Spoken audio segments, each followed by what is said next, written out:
Hello and welcome to the Sandip Roy Show on Express Audio. The Sandip Roy Show.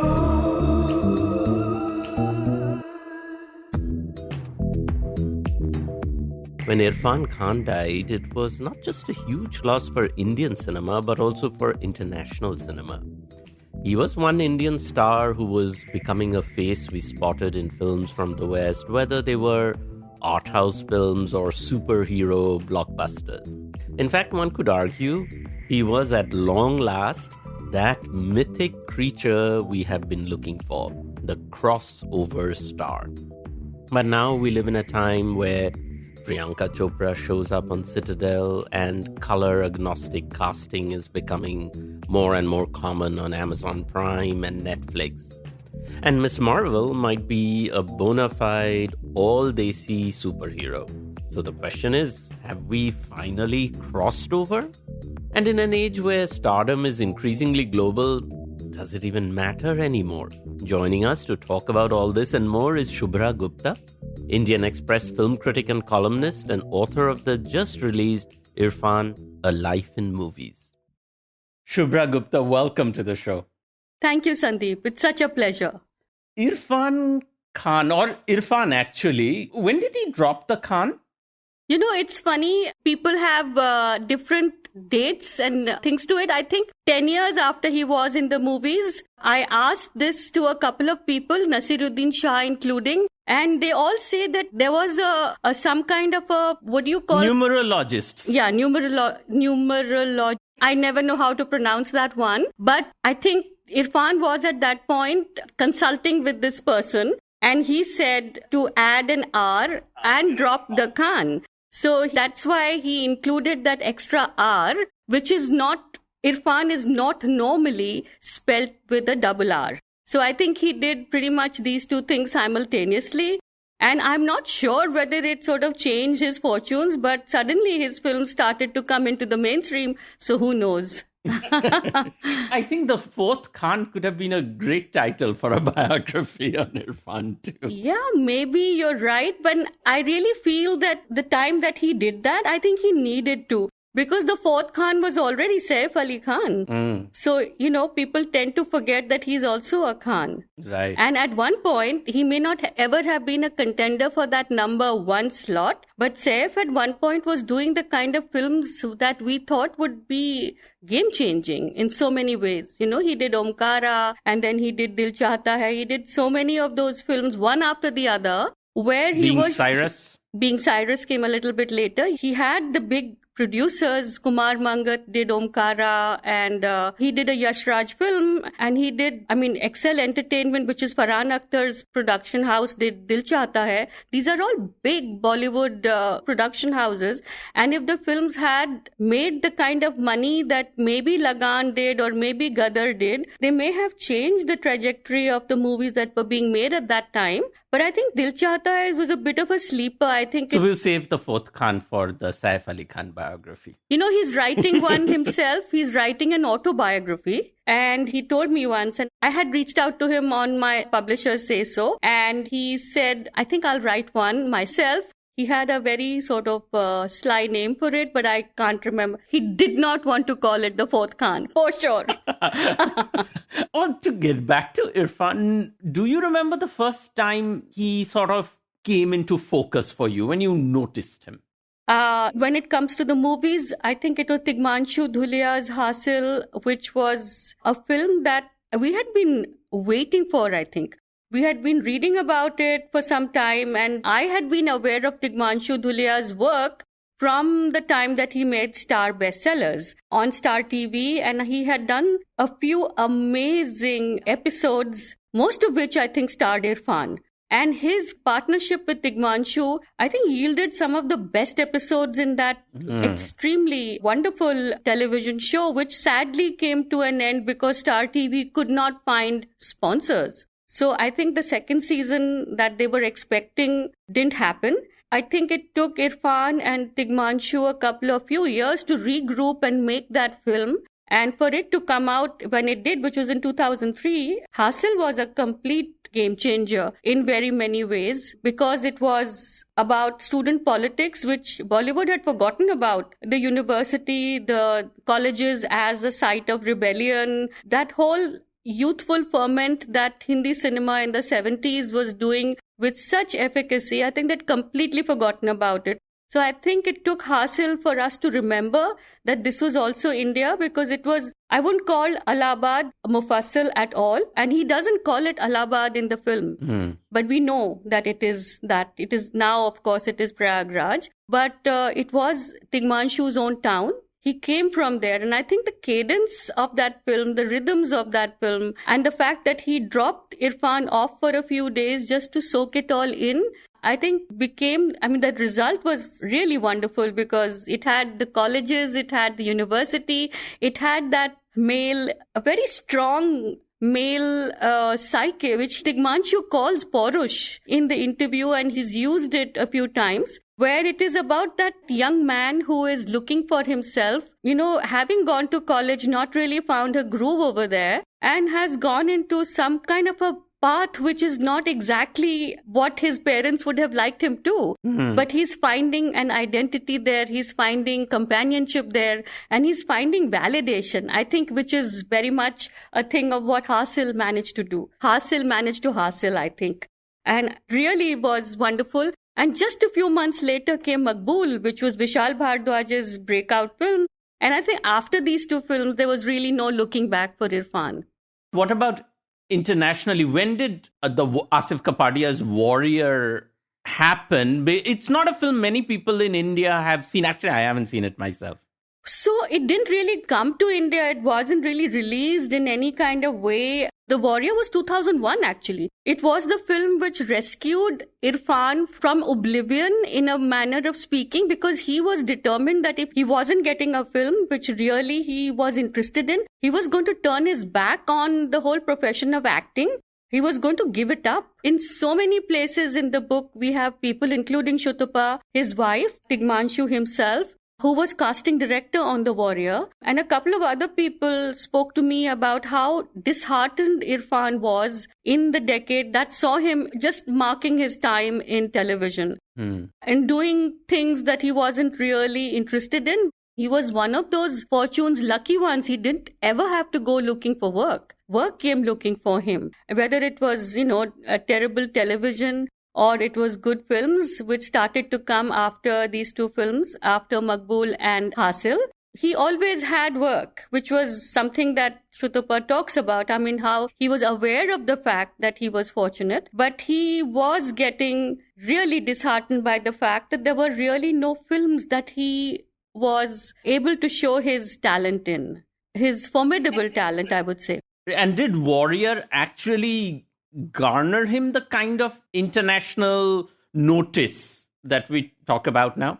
I would say that Asif Kapadia's Warrior may not have actually gone into a box office success kind of story, but what it did, it traveled to film festivals in that whole year, which was 2001. And it got him in the eyes of agents. It got him the notice of many of the directors who later got in touch with him. From what I read about the journey of The Warrior, it was something that really became his calling card in the West. It became the kind of film that people were talking about. And, it became a talking point. And did you see that film? Did you see that guy from India? Did you see Irrfan Khan? By the way, when you're talking about these early films, I discovered he apparently did very early on, maybe even before these films, gay film that never got released called Adhura. Have you heard of that? I've read about it, but I actually haven't seen it. And I've seen his other films. I've seen Drishti, which was Govind Nihalani's film, in which he does a bit part. And he actually... he's the sexy boy. He's a very sexy boy in that. And he has these sexy scenes with Dimple Kapadia. And it's not a great film at all. I don't think Govind Nihalani's, CV is really... it's such a studded CV, but this one was, I think, just a film that he was doing at the point. And Shekhar Kapoor, Dimple Kapadia and Irrfan in this, he was on the periphery of that film. But I don't think it did any of them any good at all. when we talk about Irfan as the crossover star, and that's what I wanted to focus a bit on. I mean, we've been looking for a crossover star for, I don't know, God knows how long. I mean, at one point, Shashi Kapoor was the crossover star. Then, of course, Puri, Saeed Jafri, maybe. But, Shubhra, was Irfan's presence in Hollywood different from the actors who had gone before him? I think it was completely different, and I think I would call him India's first genuine crossover star. Because the people that you've named, Shashi Kapoor, Puri, Nasiruddin Shah, absolutely. These were people who were putting together films, but they were mostly doing roles which could be interchangeable by anybody at all. You know, you do the brown guy, the stock brown guy, or the grocery store, the corner store owner, or somebody who is playing, say, for example, a Pakistani immigrant, or somebody who's doing an intergenerational story of an immigrant who went there and now is having trouble with the son or the daughter. All of these people, I think, were all reached out for roles of that kind. But I think Irfan was doing something which was different from this, because when Steven Spielberg's, the casting director on that, reached out for a film about a millionaire owner of a dinosaur park, you don't really think of it as your stock, Indian Pakistani character that we'd been so used to watching. He was very much a character who was defined by the fact that he was a millionaire and the fact that he wore those very sharp suits. And the fact that he has speaking scenes with the two main leads in the film, which in these other films were really not people who would be driving the narrative in this kind of way. So I think what Irfan was doing, or had started to do, not right in the beginning, I would say right in the beginning, he was playing these kind of, roles that were more familiar to us from films of that kind and of that time. But I think as he went along, when he did Mighty Heart, for example, with Michael Winterbottom, and he had, I think the fact that he is driving the narrative, he is investigating the Daniel Pearl murder, was a really big deal, with something that no other Indian actor till then had managed to achieve, because they were all on the periphery. Unless, of course, they were playing roles which were, in the center of the narrative, but were playing roles which were stock characters. So what Irfan was doing was completely different. And I think by the time he came to A Slumdog Millionaire, he does play a cop, which is very much his, a cop or a crook was something that mainstream Bollywood was really using him for. But he has such a very distinct character in that film, if you remember, because, he's happily torturing this poor Dev's character and he is really having so much fun with it. I think Danny Boyle gave him all of those lovely lines. So I would say that he was crafting a space for himself in Hollywood. The people there were reaching out to him for big tentpole Hollywood blockbusters. They were not these small, edgy films that were going to be seen by just the film festival crowd. He was being offered parts in films which would go out big through the world, through the globe, actually. And I think that really was the difference. So it did seem for a while, I think, after Jurassic Park and the Spider-Man movie, that every time he was in a big blockbuster sort of type movie like that, he would be killed off. I think they were petrified that he would basically take over the lead actors, and because he was just so good and he was pretty charismatic, when he was in the middle of a frame, it was very hard not to look at Irfan. Whether there were these, strapping white guys who were trying to be more than they, the script made more of them than they ever made for Irfan, even though they were giving him a lot of importance. But, here is this guy who's talking to Tom Hanks. And when was last time we saw an Indian actor getting, scenes with someone of the stature of Tom Hanks? I think even Tom Hanks at one point, it was famously said, in the room, where do you look at? I mean, who do you look at? You look at Irfan. So, it's become almost like a meme now, but I think it's true because he really had the power to catch your eye and then not let it go, which is even more important. I was thinking what's fascinating is, the people we've mentioned here, Nasiruddin Shah, Puri, Irfan, of course, all men. And it's interesting that the first crossover stars or the candidates for crossover stars tended to be men. There was Shabana Azmi did a little bit here and there. And then until Aishwarya Rai tried and now Priyanka, it's been all men. And I would have always thought that for completely sexist reasons, actresses would have better luck as crossover stars in a sort of Hollywood setting which was always so much more focused on protecting the turf of its men. Yeah, I would say that for the sexy female character, there were and there are millions of candidates that your average Hollywood producer can choose from. So why would they reach out to an Aishwarya Rai or a Deepika until now, when the whole idea of diversity has become so important? I think it needed to be this time. It needed to be this early in this century, by which time people are now not just talking about diversity as this notion or as this thing that people need to aspire to. Now it's become part of what people are writing as contracts. And here is where I think Aishwarya and Deepika come in, because it's not like Aishwarya hasn't auditioned for stars. I mean, she's done movies before, but they've been pretty terrible films. But I think now for both Deepika and Priyanka, who's creating a whole world for herself in Hollywood, she went looking for work. She assiduously pushed herself into people's eyes, into agents,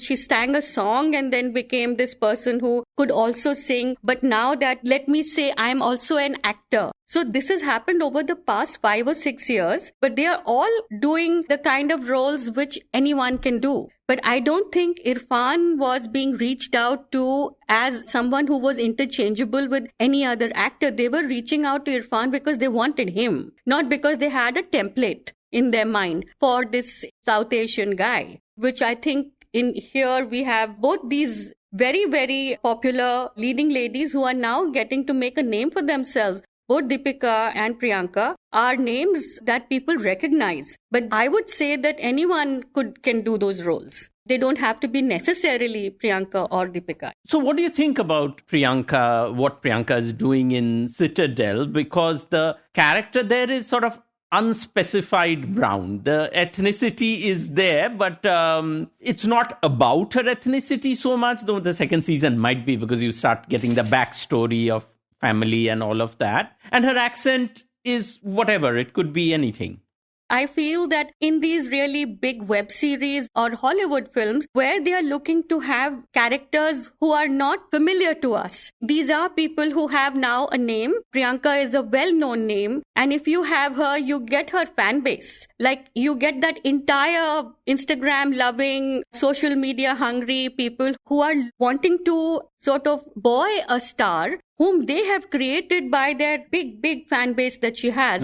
So I think what they are also aware of, the producers on these things are also aware of the fact that they get eyeballs. And if they start become too specific about their ethnicity, as you call it, then you might start losing out on some of this fan base, which is now global. So if she becomes too Indian, then you might not get the same people as you would get in this kind of... She could be anyone from a Turkish woman. She could be any of these people who are slightly olive-skinned and they're gorgeous looking. And she has the accent that you mentioned. It could be a woman from anywhere. And a name that fits so many Natasha. It could come from anywhere. It could be Russian. It could be Natasha is a very Russian. It could be, she's not being named Seema or she's not Sita or Gita. Yeah, exactly. It's not Sita or Gita, or it could even be Azinata Mahan, who was Roma back in the day, who was Roma. She could be any woman. I think Priyanka and Deepika are now in this century's any women. And I think this is what they are doing, which is great. I think for just having South Asian faces in this kind of a series, it makes a difference. It shifts some parameters, but they're not being looked at as people who are actors and who will shift registers in that sense. So in that sense, do you think that in this sort of Bridgerton era, where you actually go out of your way to do color-blind casting, you can have dukes and duchesses be looking Afro-Caribbean or whatever. I mean, do you look at these series that are out there and wonder what they would have made of somebody like an Irrfan? Because suddenly the world would open up to him in a certain way, right? Exactly. I think you've just pretty much put your finger on what Irfan would have done had he been alive today. He really would have changed the kind of casting that we are seeing in films, which are the kind of superhero adventures that are so popular across the globe.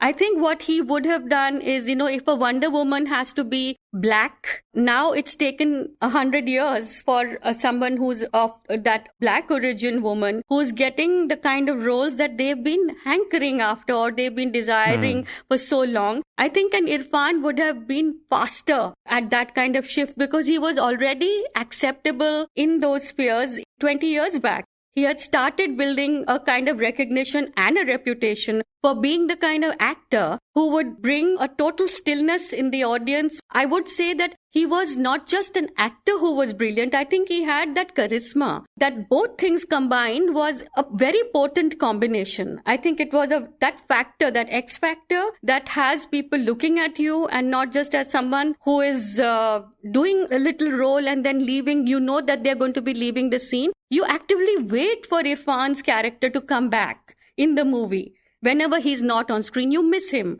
And I think this is the quality that most people in the West or even here, I think had started to build into their narratives.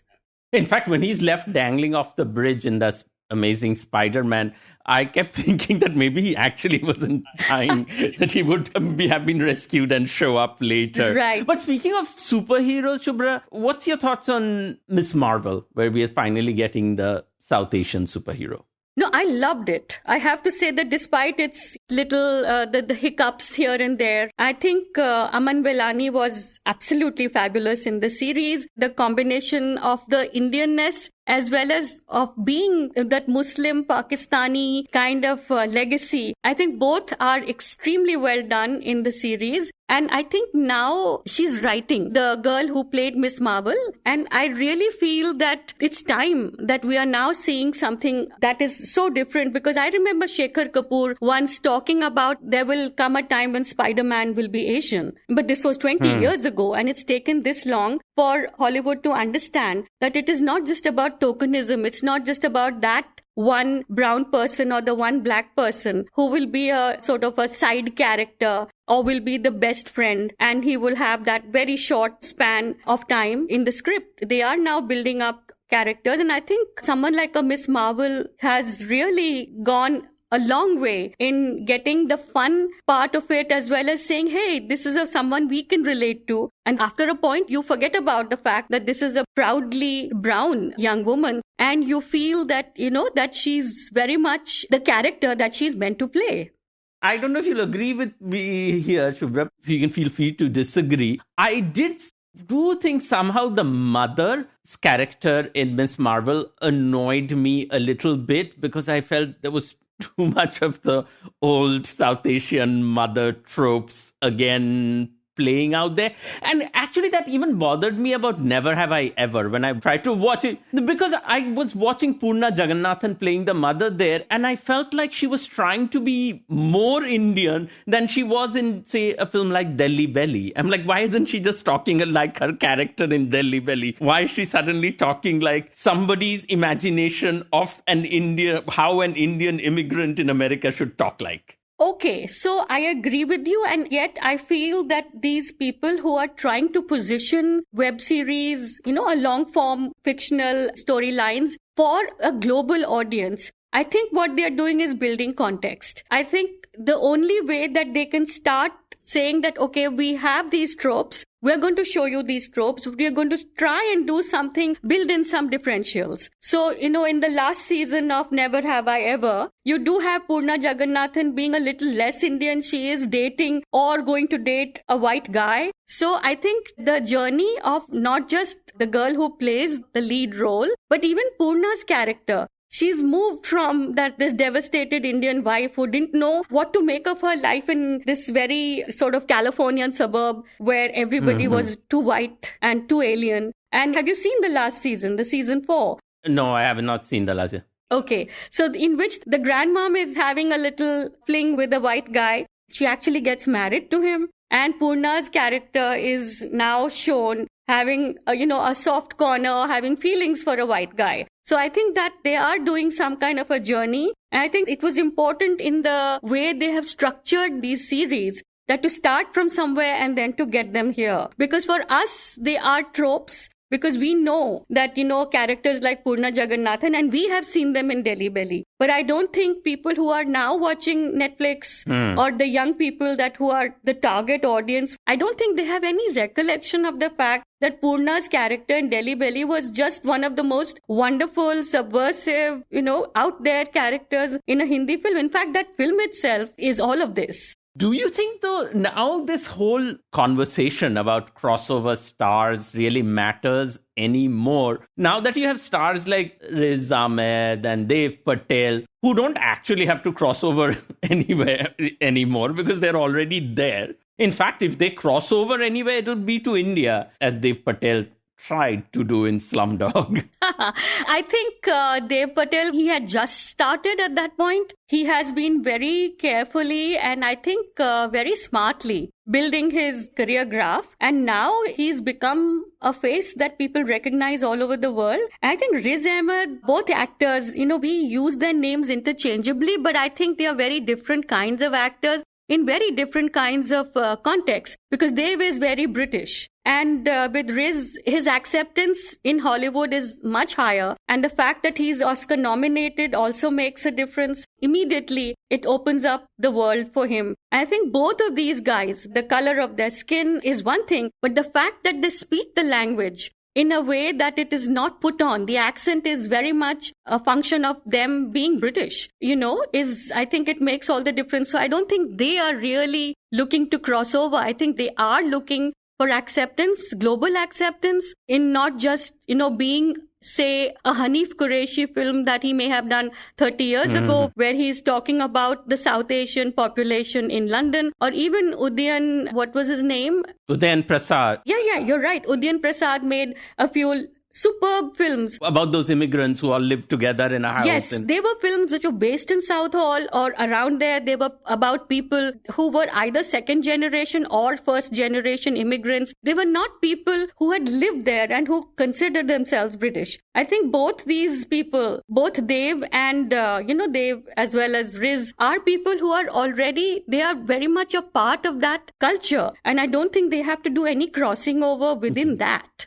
Yeah, the crossing over is here. But I think for many of us in India, Dev Patel's accent in Slumdog and his attempt to hide his British accent in Slumdog was really jarring. Yeah, but I really think that Slumdog was a wonderful film, regardless of anything everyone says about how Danny Boyle went completely over the top. So yes, the accent was a bit of a thing, but I think I didn't mind it at all. And I think both of them are wonderful actors and I really enjoy looking at them. But Irrfan had something which is so special, which is something that very rare actors do. It's the ability to be someone else and to wear that person's skin without the gaps showing. Speaking of accents though, do you agree with, I think Nasiruddin Shah says this when you interviewed him for the book, that Irrfan's accent was a bit of a problem? Because I think Nasiruddin says in The Life of Pi, he found it distracting. I think Irrfan had to work tremendously hard on him being the kind of actor that even your mainstream Bollywood producer would even reach out to. I think he had a lot of rough edges, which were smoothened over a period of time. He became this guy who could carry off a pink pastel shirt, but it took him some years to do that. And I would say that someone like the kind of urbane guy he plays in Piku, it took him many years journeying from that hustle, someone who could abuse fluently in Hindi. Rana, whom he plays in Piku, it's not like you cannot imagine Rana doing the same kind of picking up on colloquialisms or just being streetwise in the way that he was in Hustle. But I think it took him a long time to get to that smoothness. And I think that same thing applies to his being able to speak English in that kind of way in which it would go out to the world. I think by the time he did Puzzle. If you've seen the Puzzle, 2018 film, you know that he's not a native English speaker, but you don't know where that accent is coming from. It's no longer that kind of jarring, it doesn't have that element to it that Nasir was talking about. In fact, speaking of Nasir, what's your theory into why Nasir, who had the advantage of language, he could play a patriarch in a British family if he wanted to very easily. Why did Om Puri seem to succeed better globally than somebody like Nasir? And I've heard two things. Like some people say Nasir didn't try hard enough, and some people have said, I think Sham Benegal at some point says Nasir tried too hard. I would say that I think both things. I think he himself says in the interview that he had too big an ego to go and audition. If they wanted him, they could come get him. And the other thing is, I think Om Puri was more capable of being Om Puri, which I think Nasir wasn't that good at not being Nasir. So I think both of these elements were very important in him not going out as deeper and as with much more impact than Om Puri did, and in fact that Irrfan did. Because Irrfan, if you remember, that there is his manager talks about the fact that he had gone past being auditioned. People were reaching out to him not because they wanted him to audition for a possible part in a Hollywood blockbuster. They were reaching out to him because they wanted Irrfan Khan in their movies. What did Meera Nair tell you about how Hollywood used him? Because, a lot of the people you talk to say that mainstream Hindi cinema, while admiring his talent, didn't really know what to do with him. But did international directors also know what to do with him? So Meera spoke about the fact that he was someone that people knew. Everybody whom she was reaching out to in terms of casting for her own projects, there were people who didn't have to be explained to whom as to who Irrfan Khan was. They knew him. They knew his work. And they were aware of the fact of there being an excellent actor called Irrfan in India, should they happen to have a role for him. I spoke about the fact that Life of Pi, for example, with Ang Lee, which was an interesting film, which was enjoyable in some parts, but I really didn't think that it made as much of Irrfan as his other Hollywood projects did. So she said that she, in fact, found that Ang Lee, whom she admires and is a great friend of hers, was really, really interested in getting only Irrfan for Life of Pi. He didn't sort of reach out to anyone else. And even though he had that very small role, he felt that he really sort of added a lot of heft to the film, which I think is right. But at the same time, I feel that Irrfan really didn't get his due in Life of Pi. Well, he also did that role twice over. Yes. Because initially he did it with Tobey Maguire, and then Tobey Maguire was too much of a star. That'll be an interesting YouTube video if it ever exists out there, Irrfan and Tobey Maguire. In fact, I think somewhere somebody, speaks about this, that if he had got that first cut, he would have been much happier. But because of the second, of this, yes, if of the changes. I think he said it's like being you make love and then you're told to make Yes. love again to the okay, different girl now. Yeah. But Meera Nair, of course, has a history with Irrfan, and listeners may or may not be aware that he was supposed to have a major role in her breakout film Salam Bombay, but it was cut because he was much taller and didn't fit the other slum kids in the film. And she said she had to wait till Namesake to make it up to him. I was curious, so he could have been in Monsoon Wedding, couldn't he? He could have played Vijay, even though Vijay Raj was fabulous as the wedding planner. There could have been a role for Irrfan in Monsoon Wedding. Well, I don't think she was seeing Irrfan at all in Monsoon Wedding. I think she was seeing Vijay Raj as that wedding planner who loves chewing marigolds and is a little bit of a creep in the way he looks at this girl. We've normalized his looking, at Alice's character in the way he does. And the fact is that Vijay Raj does it in a way that in a very short period, you forget about the fact of being uneasy and you start sort of loving him and you start feeling cozy and warm towards him because he is that cozy, warm character whom Nasir is busy shouting at. I think he garners a lot of sympathy on that aspect. But I don't think she saw him at all as part of Monsoon Wedding. I think she waited for a part that would be worthy of him. This is what she says. And the part that Ashok Ganguly in The Namesake is she says she couldn't see anyone else in that part. And she said this to me, not just for the book, in this interview for the book that I have in the book, but also for another couple of pieces that I had done before. And when I asked her the same question, and she said she just didn't think of anyone else. It had to be Irfan. Though Ashima's part was up for grabs. Meant to be Konkona. Konkona also, a couple of other people she reached out to. Rani Mukherjee, I think. Yes, Rani Mukherjee as well, yes. They were both. Speaking of not worthy for Irfan, did you buy it when Karan Johar says that he never used Irfan because he never had a script worthy of him? I think Karan is being nice.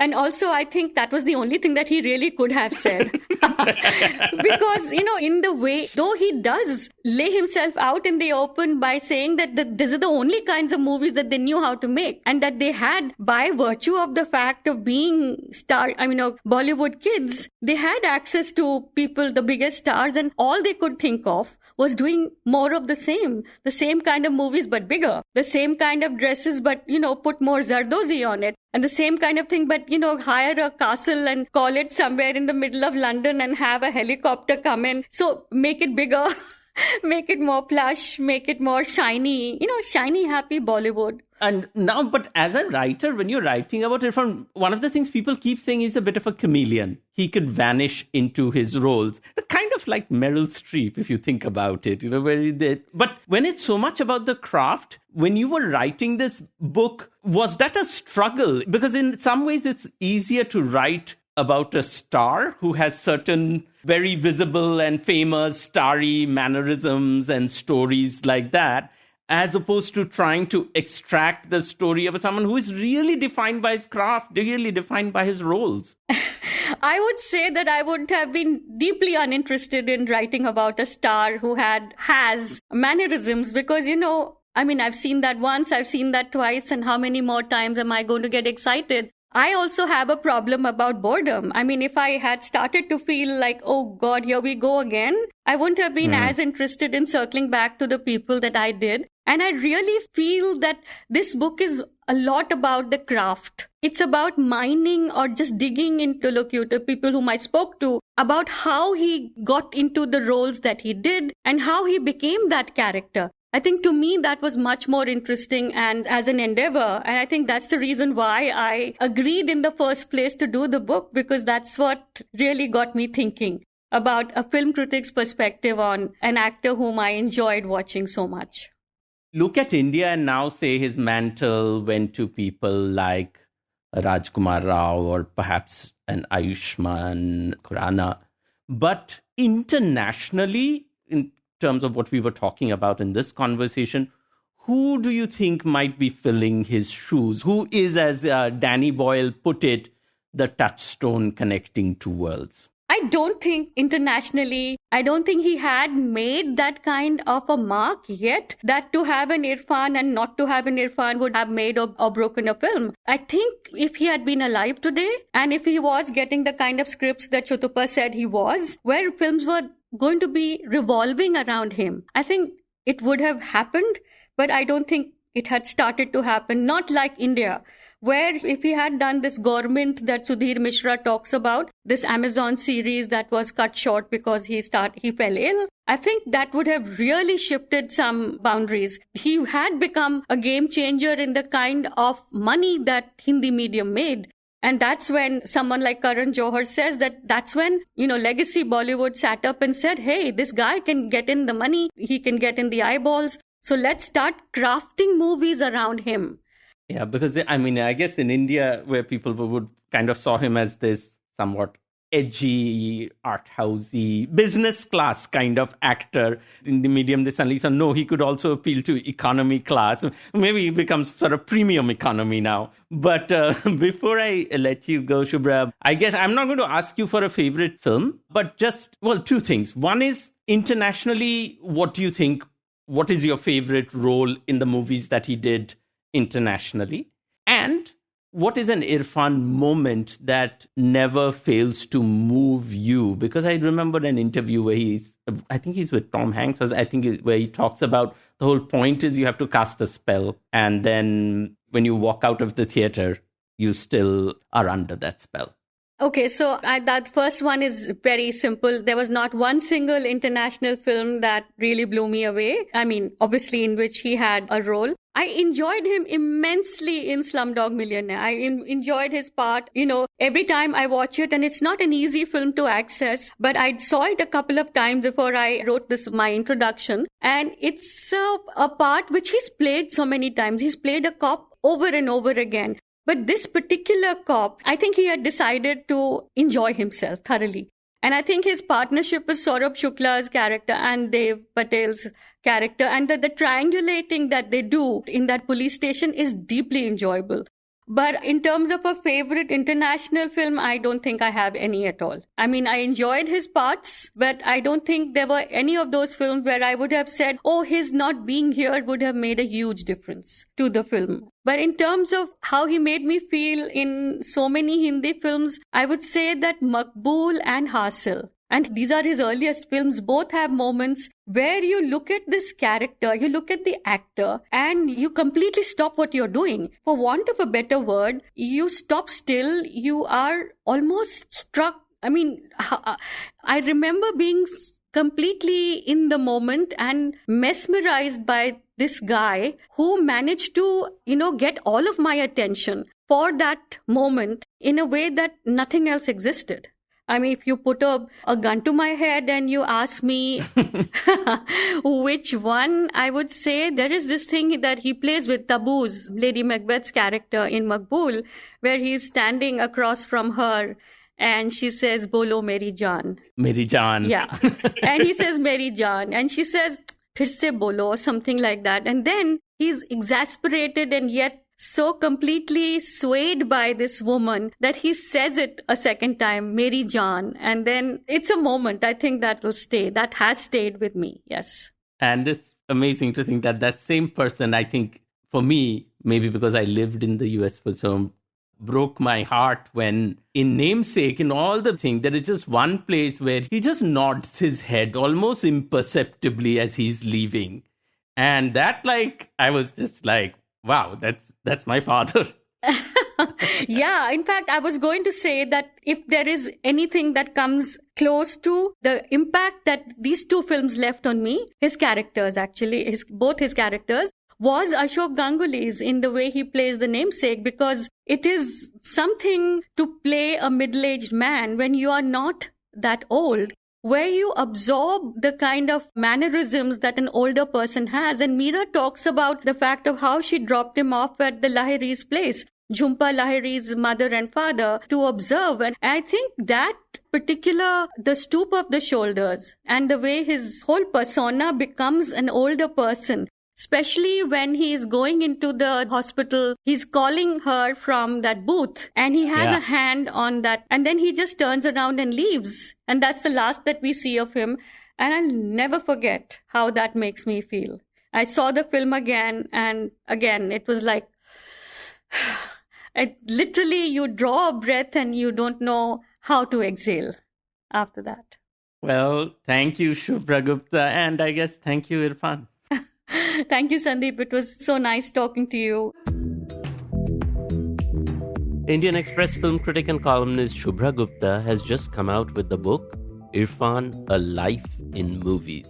Send us your review of this show wherever you get your podcasts from. Find us on Facebook and Twitter and Instagram at Express Podcasts. Thanks as always for listening. This show was produced by Shashank Bhargava and edited and mixed by Suresh Pawar. This is Sandip Roy on Express Audio.